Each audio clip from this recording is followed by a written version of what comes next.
that educating people like this here is obviously important, but beyond that, what are the practicalities? What do people have to practice? Yeah. What are the practicalities of actually people? Yeah. Okay. All right. Of people actually having a referendum. Okay. Well, for example, well, there is a group called Direct Democracy Ireland. You might have heard of it. That are actually trying to do that. Is that the guy who spoke yesterday? Yesterday, yeah, he's one of them. Yeah. And you know, I have some cards if you guys are interested, and I'll hand them out later. But so one of the things that, you know, like for example, one of the things they do in politics is like they go like, what's your stance on abortion, right? And based on their answer, you'll decide whether you vote for them or not. You know, what's your stance on this? What's your stance on this? So we should create the narrative, because this is not part of the political narrative. We should have the narrative should be, what's your stance on direct democracy? And if a politician isn't for it, don't vote for him. And you should constantly be hammering them, constantly be needling them. You know, like for example in Iceland, I'm actually, you might have heard about Iceland. Iceland, what happened there was WikiLeaks basically, made some documents public about the banking system in Iceland. What happened then was Iceland's main network was going to do a story on the banking system, and right at the last second, it got quashed by the courts. And so the anchor of the 6 o'clock news, or the main news channel, said, by the way, we're about to give you a story on the banking system. We're not allowed to give you that story, but if you go to WikiLeaks.com, you can find out all about it, right? So the country went to WikiLeaks.com, and they found out all the stuff about the banking system, and they were outraged about how the banking system was collapsing. And there was a big debate before this in Iceland about privatizing the banks. The people did not want to privatize the banks. So here the banks were privatized, and then all of a sudden the banks would be about 100 the size of the Icelandic economy, and they collapsed. And so they were talking about bailing out these people. So what happened was, all the people went to the parliament, every night, and with pots and pans, and were clamoring on them, and like, no way, no way.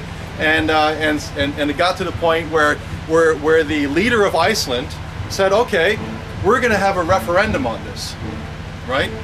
And so they had actually asked the people of Iceland, should we bail out the banks? And guess what the people of Iceland said? No.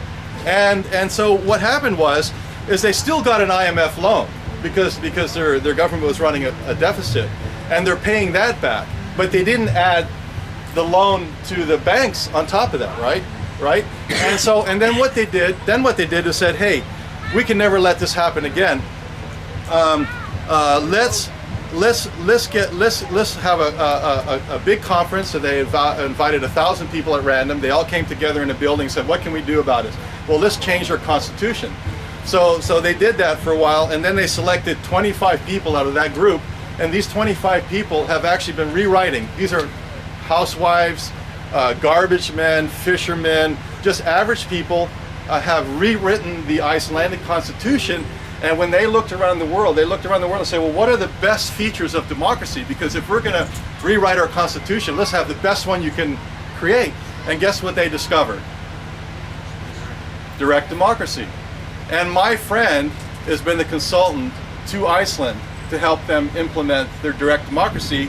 And next month, I'm invited to attend a conference with all the leaders of Iceland, and to find out what happened and how they're implementing it. So they've actually changed everything. And what they did was, they said, look, yeah, we have this big banking fiasco out there. Why don't let's not take out a loan to fix that. Let's just fix our country first. And then once we fix our country, and we're in a position to take a look at it, then we'll take a look at it. They didn't do like Ireland, where they said, like, yeah, we're running a deficit, let's borrow more money, let's bail them out, let's pile more money on the backs of the Irish people, and then do it. Because if you're already running a deficit, how can you borrow more money to fix that? It just creates more of a fiasco, So then it becomes a negotiation. But the thing is, you, the people of Ireland, need to demand this. You need to tell your friends, your colleagues, You need to educate yourself. You need to talk. This has to become the narrative, and only if this becomes a narrative can you then take hold of the future of what's going to happen here, you know, and you can prevent it. You can create a different outcome for yourself. Personally speaking, I think the only way to engage with the Irish people, such as they are in wider society, is to address financial issues with them at the moment, because the most basic cause is totally within the system. So if you were to start a campaign regarding our natural resources and the use of them and the giving away free of them, and how many signatures would you need to collect that would have a bearing effect on the government? Well, one thing, when they took it out of the original Free State Constitution, I believe it was 95,000 people gathered signatures and presented to the government, and they said, well, you gave us the right to change the government, so we're gonna delay the referendum on the new Constitution, and so they delayed it from 1922 to 1937. So by then everybody had already forgotten, and then you passed it. So got it, yeah. Sorry to backtrack, though. Can you explain the difference between the democratic system we have now and direct democracy? Okay, well, essentially you have a representative democracy, right? You elect them once every 5 years. And so basically you say, you know, here is, you know, run our government, and whether they run it into the ground or whether they improve it, there ain't much you can do about it. And so direct democracy says basically that you have the right to step in at any time and throw out a law or create a new law. And the way that it's triggered, either by the Constitution, like a constitutional requirement, or that that a small percentage of the voting population, let's say 2%, agree that this is a big issue and we want to have a referendum on it. And so whatever the outcome of the referendum, if it's yes, it's yes, if it's no, it's no. And that becomes law. That's the difference. And what you have here, you have referendum, but the referendum is initiated by the government. So that's why you can have a second referendum on the same subject.